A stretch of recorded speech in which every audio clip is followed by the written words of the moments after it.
Is my deceased loved one okay? Are they stuck? This is the number one question I get when it comes to your loved ones that have passed. Are they okay? It's natural to worry about your loved ones that are deceased, especially if their death was sudden, unexpected, or if it's really hitting you hard. Plus, you have your beliefs about what their experience is based on. Upon your beliefs, your fears, your expectations, and even dreams that you've had. Religion also has a big role in this. How do you know if your loved one is stuck or if they've crossed over? And if they had an addiction, did that tie their energy to here? Hi, I'm Lisa Gornall. As a spiritual medium, I've been seeing spirits for as long as I can remember. I was raised Roman Catholic and learned that what I was seeing was spirits by a Roman Catholic paranormal investigator as a child. Your brain doesn't know a table is a table until you tell it. The same is true with spirits, energy, and all of the stuff that I can do. Is your deceased loved one okay? Let's dive in to see if they've crossed over, got stuck, or if they had an addiction, if they got stuck. Regardless, I haven't met a spirit yet that wasn't okay. Let me repeat that. I have not met a spirit yet that wasn't okay. Often, they're very, very busy trying to help you move on. One of the hardest things for a spirit to see is you unhappy or suffering. As the ones who get left, we are the ones that get stuck and have physical things that remind us of them constantly. They, on the other hand, they're free, unless you're holding them back and you don't want them to cross over. This doesn't happen often, but it does happen, so we'll talk about that too. So, what's going on with your deceased loved ones? First, let's talk about crossing over. Regardless of how someone passes, they are able to cross over into the white light. We are the white light energetically. You see videos and images of babies crossing through the light to be born and people passing into the light when they die. You also see images of saints in the white light.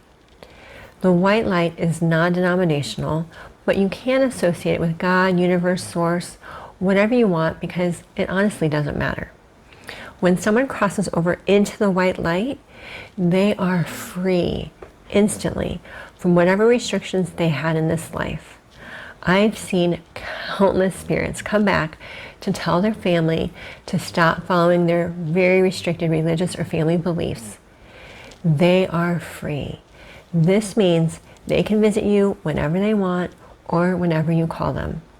Often, a spirit will get more free as the days pass since they're passing. Regardless of how sudden, tragic, or surprising a death is, every spirit has the option to cross into the white light, and the majority do. You'll know a spirit crossed over when they're not always around. It will feel like they come and they go. They may hang around when they have something to tell you, or if they're helping you with something, but then they go. So the key for you to know if they've crossed over is that they're not constantly around. You're not constantly feeling them. So here's the other question, right? What if they don't cross over? This is another fear, and it does happen, but not often. If you beg, and I mean hands and knees, beg a spirit to stay, they may. My first experience with a spirit getting stuck here on this plane was with a dresser that my grandma gave me when my parents got divorced. She got it at a thrift store, and it came with the spirit that got stuck here. Lucky me. The spirit's husband had begged her to stay. Eventually, he moved on. She didn't see the light anymore, and she was stuck here.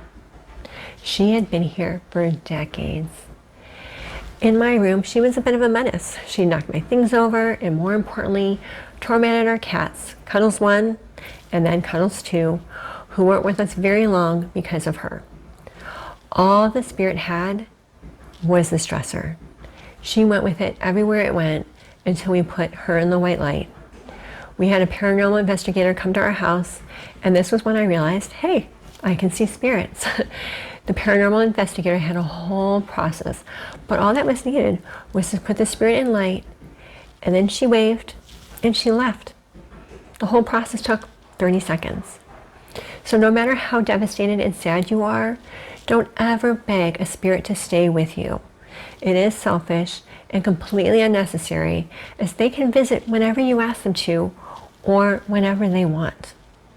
You'll know that a spirit is stuck if they stay in a house, in land, in a space. If you're like always sensing that they're always there, they are. I can go on a walk in the middle of nowhere and find spirits that are stuck to land. I can walk into any bar and find spirits hanging out there. And sometimes they want to stay and be left alone. And that's totally fine as long as they aren't bothering the owner. What about spirits with addictions? I get a lot of comments about this. I spent a lot of time in the bars when I was younger with family, which is a story for another day.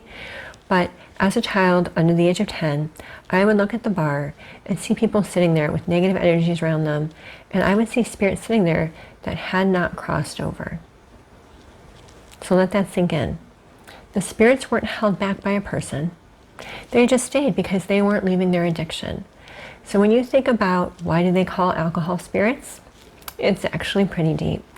Not only does alcohol and other drugs allow you to open up your energy to negative energies to step in and take over, it's a way our spirit checks out, literally. That's why people do things they would never do when they're intoxicated, right? So if your loved one had an addiction, they may or may not have crossed over. If they are choosing to stay here and not cross over, it's fine. Don't worry about them. It is their choice. When they are ready to cross over, they will find someone like me, and I'll help them cross over in a second. But this tells you how strong and intense addictions are.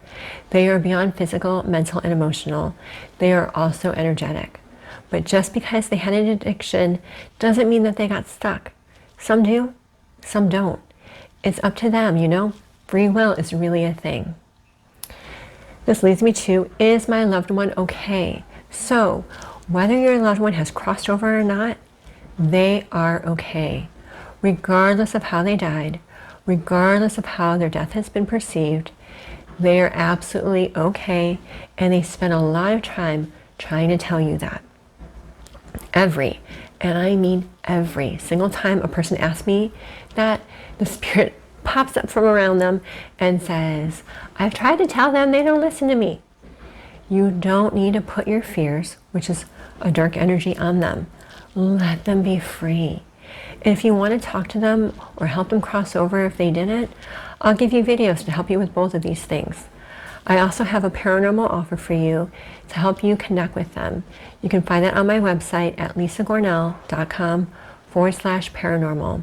The link is also in the video description for you as well. If you like this video, let me know by liking it, and I invite you to subscribe and hit that notification bell so you know when I have a new video released. For next videos to watch, I recommend how to talk to spirits and connect with deceased loved ones, and how to help a spirit cross over. Stop worrying. Your loved one is fine. The real question is, are you? Don't put your energy onto them. Let them be free, just like they're supposed to be.